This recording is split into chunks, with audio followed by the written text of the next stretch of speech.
Shalom Bapak Ibu Saudara, mari kita masuk dalam hadirat Tuhan. Biarlah pujian ini menjadi kerinduan setiap kita. Kita mau Tuhan terus berjalan dengan kita. Tuhan yang terus pimpin langkah hidup kita. Haleluya Yesus.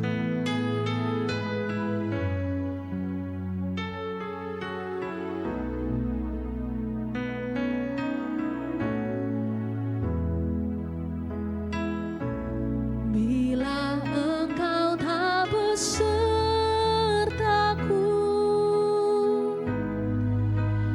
ku tak mau berjalan. Ku perlu Tuhan, bimbing langkahku dengan kasih karunia-Mu. Bimbing langkahku setiap waktu, berjalan dalam Roh-Mu. Nyatakan Tuhan kemuliaan-Mu dan berjalanlah denganku. Bila engkau tak besertaku,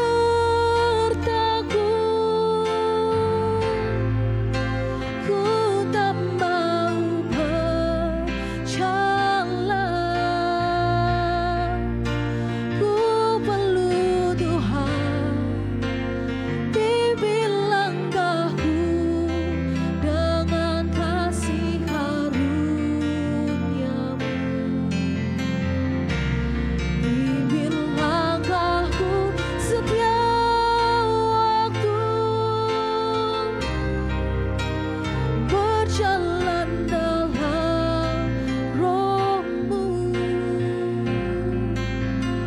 Nyatakan Tuhan kemuliaan-Mu dan berjalanlah denganku. Nyatakan Tuhan kemuliaan-Mu dan berjalanlah denganku. Nyatakan Tuhan kemuliaan-Mu dan berjalanlah denganku. Ini kerinduan hati kami Tuhan. Kau berjalan bersama dengan kami Tuhan, Kau yang menyertai setiap langkah hidup kami. Dan sebentar Tuhan, kami mau belajar kebenaran firman-Mu. Berkati hamba-Mu yang menyampaikan dan juga memberkati setiap kami yang mendengar firman-Mu. Hanya di dalam satu nama Tuhan Yesus Kristus, haleluya. Amin. Shalom Bapak Ibu Saudara terkasih dalam Tuhan Yesus Kristus. Saya ucapkan selamat pagi. Kembali berjumpa dengan saya dalam sesi ibadah doa pagi secara online. Puji nama Tuhan, memasuki bulan Mei ini kita akan merayakan hari kenaikan Tuhan Yesus. Ya, lalu diikuti 10 hari pencurahan Roh Kudus sampai Pentakosta. Ya, di mana Roh Kudus 2000 tahun yang lampau dicurahkan untuk pertama kalinya bagi para murid-murid Tuhan Yesus. Ya, dan kita akan belajar kebenaran firman Tuhan tentang baptisan Roh Kudus. Oleh sebab itu kita akan sama-sama membuka kebenaran firman Tuhan dalam Matius pasal 3 ayat yang ke-11. Matius pasal 3 ayat yang ke-11. Akan saya bacakan bagi Bapak Ibu Saudara. Aku membaptis kamu dengan air sebagai tanda pertobatan, tetapi Ia yang datang kemudian daripadaku lebih berkuasa daripadaku, dan aku tidak layak melepaskan kasutnya. Ia akan membaptiskan kamu dengan Roh Kudus dan dengan api. Jadi jelas dikatakan oleh firman Tuhan dalam ayat ini. Yohanes Pembaptis berkata, aku membaptis engkau dengan air sebagai tanda pertobatan. Tetapi Ia yang akan datang, ya siapakah Dia? Tuhan kita Yesus Kristus akan membaptis engkau dengan Roh Kudus. Jadi Alkitab ini membedakan antara baptisan air dengan baptisan Roh Kudus. Ya. Nah sebagian orang, sebagian hamba-hamba Tuhan berpikir bahwa ketika orang dibaptis air, maka saat itu juga dia dibaptis Roh Kudus. Ya. Dan mereka mengambil contohnya ketika Tuhan Yesus dibaptis air.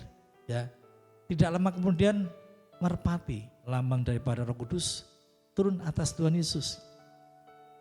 Ya tentu saja kita tidak bisa menyamakan ya apa yang terjadi dalam diri Tuhan Yesus dengan kita sebagai manusia biasa, orang-orang berdosa. Tuhan Yesus dibaptis air bukan dia berdosa. Dia tidak berdosa.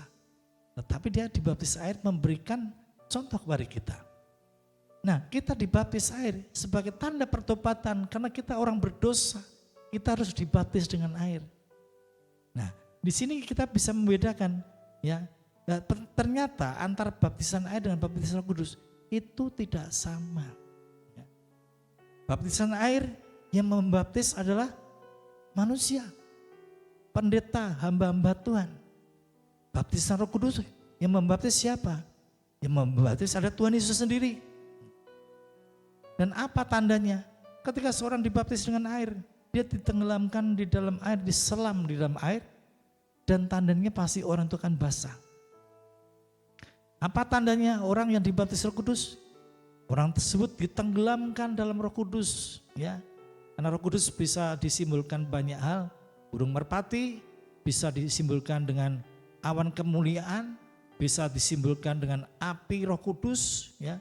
Api suci bisa disimbolkan dengan air kehidupan. Nah, ketika seorang dibaptis Roh Kudus, dia akan ditenggelamkan di dalam air kehidupan. Sehingga orang tersebut penuh dengan Roh Kudus. Dan salah satu tandanya adalah berbahasa. Mungkin bisa bernubuat, ya, mungkin mengalami menangis, ada manifestasi yang lainnya. Tetapi yang jelas antara baptisan air dengan baptisan Roh Kudus itu berbeda, tidak sama.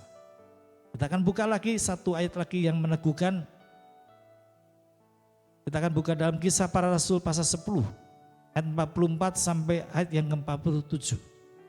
Kisah Para Rasul 10 ayat 44 sampai 47.